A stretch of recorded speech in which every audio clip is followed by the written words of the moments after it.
अस्सलाम वालेकुम friends, now we are going to discuss properties of real numbers for multiplication. और बिल्कुल addition की तरह इसमें भी सबसे पहली प्रॉपर्टी है closure property.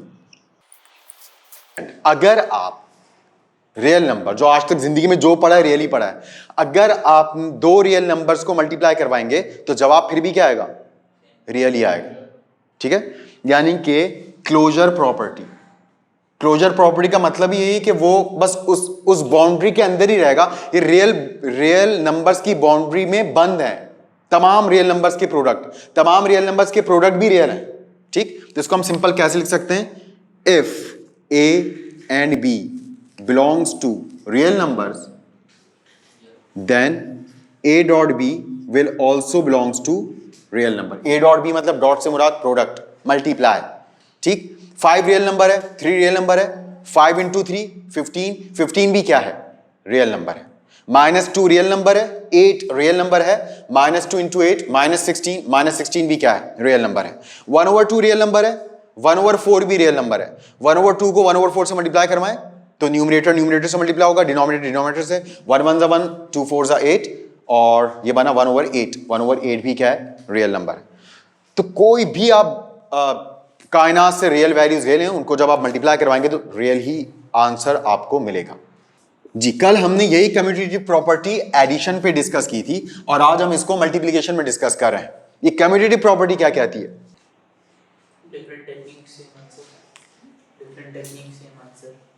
Different technique same answer. हाँ, इसको आप कह सकते हैं different arrangements but the product will be same.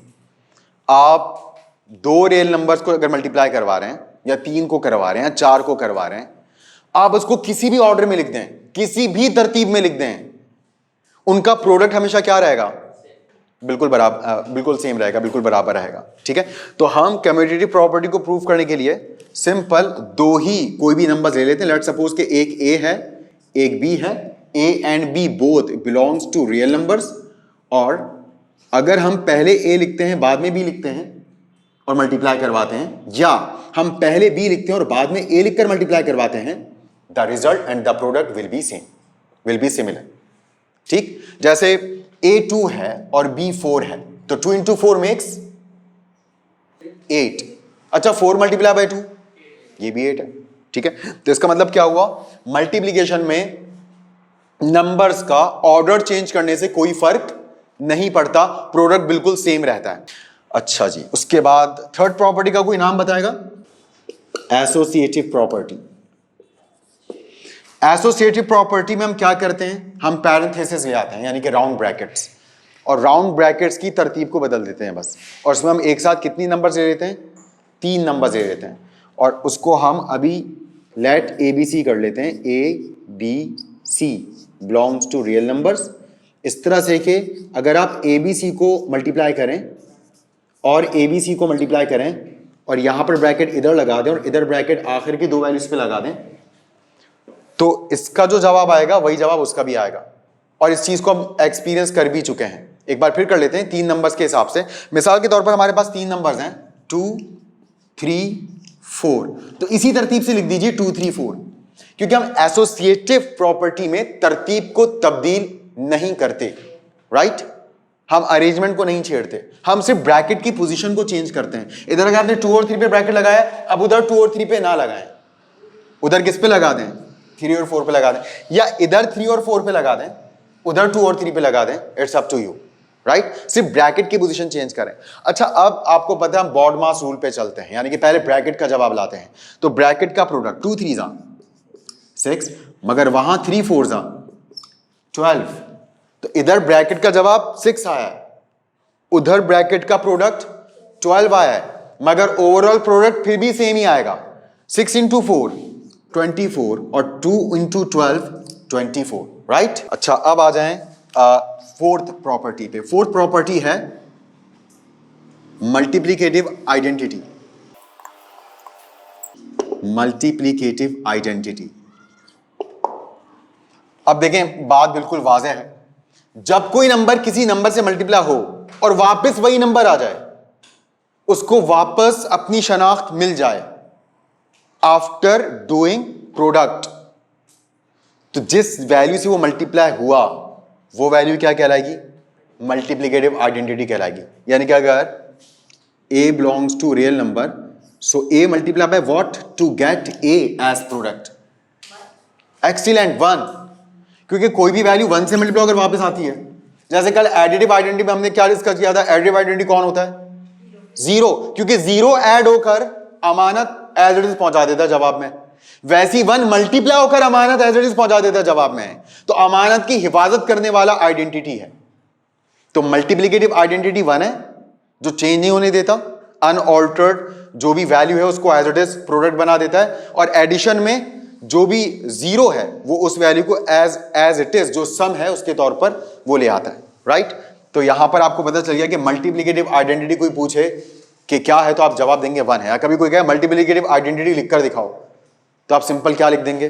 1, क्योंकि कोई भी वैल्यू 1 से मल्टीप्लाई हो तो आपके पास मल्टीप्लिकेटिव आइडेंटिटी से वही वैल्यू वापस आ जाती है। राइट? अच्छा, अब आ जाएं मल्टीप्लिकेटिव इनवर्स। मल्टीप्लिकेटिव इनवर्स, अच्छा, अगर a बिलोंग करता है रियल नंबर से तो मल्टीप्लिकेटिव इनवर्स का क्या मतलब होगा? आपको पता है कि मल्टीप्लिकेटिव इनवर्स या इनवर्स में होता क्या है? जब दो वैल्यूज आपस में मल्टीप्लाई हों तो जवाब में ना मल्टीप्लिकेटिव आइडेंटिटी आ जाए। जैसे कल भी यही था ना, जब कल 2 नंबर्स ऐड हुए थे तो जवाब में अगर एडिटिव आइडेंटिटी आ रही थी तो हम उसको कह रहे थे कि वो एडिटिव इनवर्स है। यानी कि जब कोई वैल्यू अपने इनवर्स से ऐड हो तो एडिटिव आइडेंटिटी जवाब में आता है। क्योंकि आपको पता है एडिटिव इनवर्स क्या था? साइन चेंज था ना सिर्फ। a का एडिटिव इनवर्स क्या था? -a। तो जब हमने a का सम किया -a के साथ तो क्या मिला था? 0, और 0 का आपने क्या नाम दिया था? Additive identity. तो इनवर्स उसे कहते हैं जो जवाब में क्या लाकर दिखाए? आइडेंटिटी लाकर दिखाए। तो एडिटिव इनवर्स वो होगा जो जवाब में एडिटिव आइडेंटिटी लाकर दिखाएगा, और मल्टीप्लिकेटिव इनवर्स वो होगा जो जवाब में मल्टीप्लिकेटिव आइडेंटिटी लाके दिखाएगा। यानी कि a जब किसी वैल्यू से मल्टीप्लाई होगा तो जवाब में क्या आना चाहिए? मल्टीप्लिकेटिव आइडेंटिटी, यानी कि 1। जैसे कल सम होने के बाद क्या आ रहा था? 0, और 0 क्या था? Additive identity. तो इनवर्स का ताल्लुक आइडेंटिटी से जुड़ा है। इनवर्स उसी वक्त इनवर्स है जब वो जवाब में क्या फेंक सकता है? आइडेंटिटी। जो वैल्यू जवाब में आइडेंटिटी लाने की सलाहियत रखे वो जवाब इनवर्स कहलाता है। ठीक? अब अगर सम करके एडिटिव आइडेंटिटी आ रही है तो वो जो सम होने वाली वैल्यू है वो एडिटिव इनवर्स कहलाएगी। वैसे ही मल्टीप्लाई करके अगर मल्टीप्लिकेटिव आइडेंटिटी आ रहा है तो मल्टीप्लाई होने वाली वैल्यू मल्टीप्लिकेटिव इनवर्स कहलाएगी। किससे मल्टीप्लाई करवाएं? a को कि 1 आए।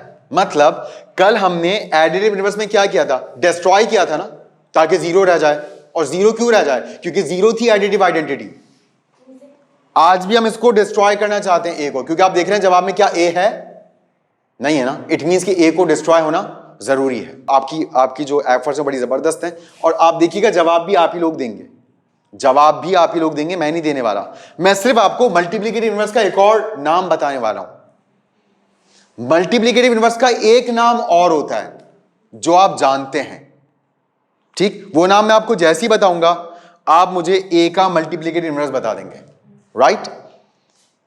कोई अगर आपसे कहे कि a का मल्टीप्लिकेटिव इनवर्स बताओ क्या होगा, या कोई आपसे कहे कि बताओ a का रेसिप्रोकल क्या होगा, एक ही बात है, there is no difference. Reciprocal multiplicative inverse को कहते हैं। ठीक? तो अब मुझे बताइए a का रेसिप्रोकल क्या होता है? सवाल तो सेम है जी। एक्सीलेंट, कौन बता रहा है? आप।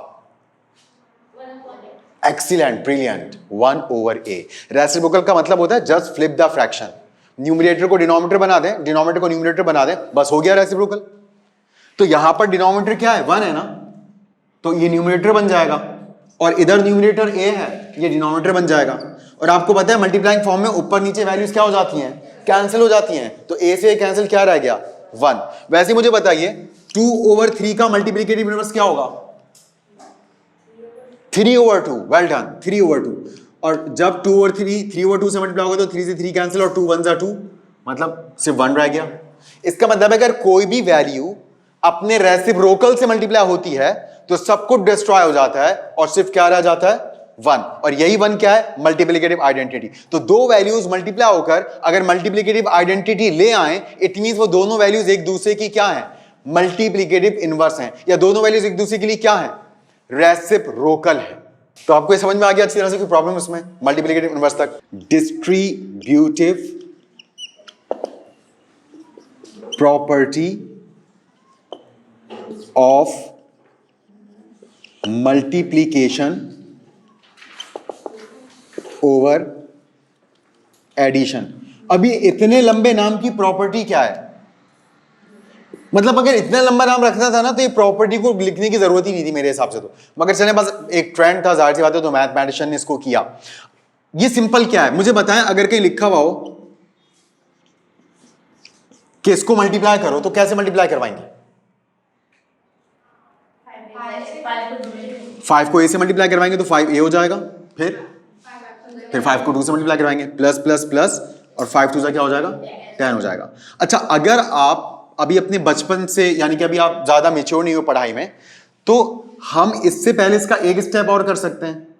हम 5 को मल्टीप्लाई करने के लिए a के साथ ऐसे लिखकर दिखाएं, और प्लस साइन के बाद हम 5 को 2 के साथ मल्टीप्लाई करवाने के लिए पहले ऐसे मल्टीप्लाइंग फॉर्म में लिखकर दिखाएं। इसका मतलब क्या हुआ कि हमने 5a को भी दे दिया और हमने 5 2 को भी दे दिया।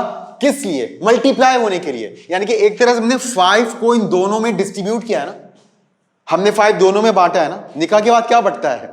निकाह के बाद ना छुआरे बढ़ते हैं। अच्छा, अब वो किसको देते हैं छुआरे? जो कुछ भी उस हॉल के अंदर मौजूद है, जो कुछ भी, मतलब जो भी लोग, जो भी गेस्ट, जो भी मेहमान, सबको मिल जाते हैं, किसी को नहीं छोड़ते, सबको देते हैं। ठीक, तो वैसे ही ये रहा हॉल, और बांटना किसको है? 5 को। तो 5a को भी मिलेगा, 2 को भी मिलेगा, अगर कुछ और होता है ना तो उसको भी मिलता, सबको मिलता है ये 5, तो मिल गया ना, यानी कि 5 डिस्ट्रीब्यूट हो गया। तो इसलिए हमने इसको कहा डिस्ट्रीब्यूटिव प्रॉपर्टी। अच्छा, 5 क्यों डिस्ट्रीब्यूट हुआ? क्या करने के लिए डिस्ट्रीब्यूट हुआ 5?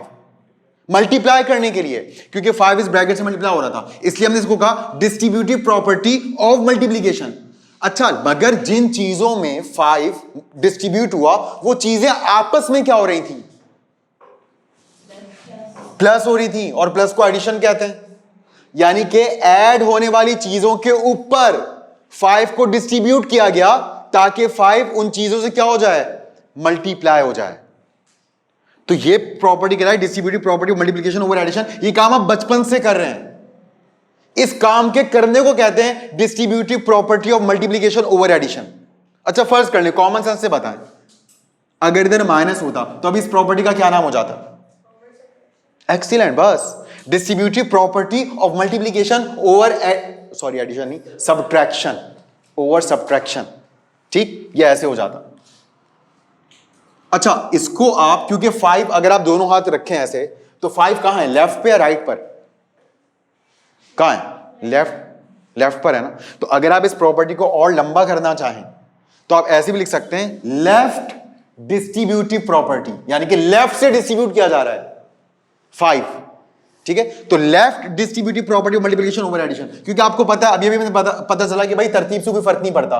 तो जहां 5 ब्रैकेट से मल्टीप्लाई हो रहा है वहां ब्रैकेट को भी तो 5 से मल्टीप्लाई किया जा सकता था, मगर फर्क क्या पड़ना था? फिर भी तो ये होता, a 5 से मल्टीप्लाई होता, 2 5 से मल्टीप्लाई होता, बीच में माइनस आता, यानी कि 5 सबको मिलता।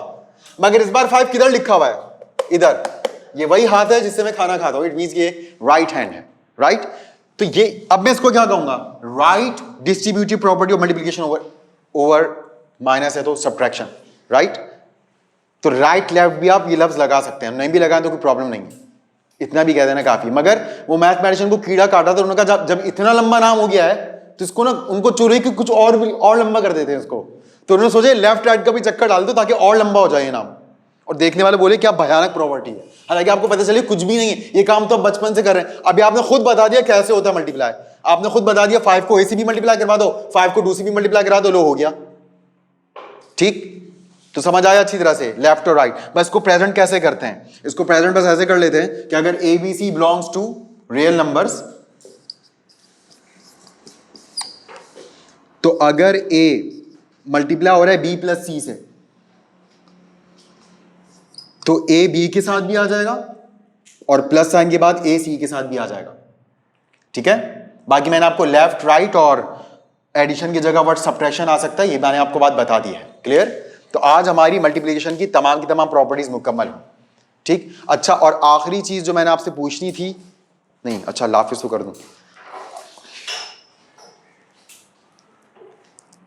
इंशाल्लाह आपसे फिर मुलाकात होगी और उसमें हम कुछ मजीद प्रॉपर्टीज को डिस्कस करेंगे। तब तक के लिए अल्लाह हाफिज।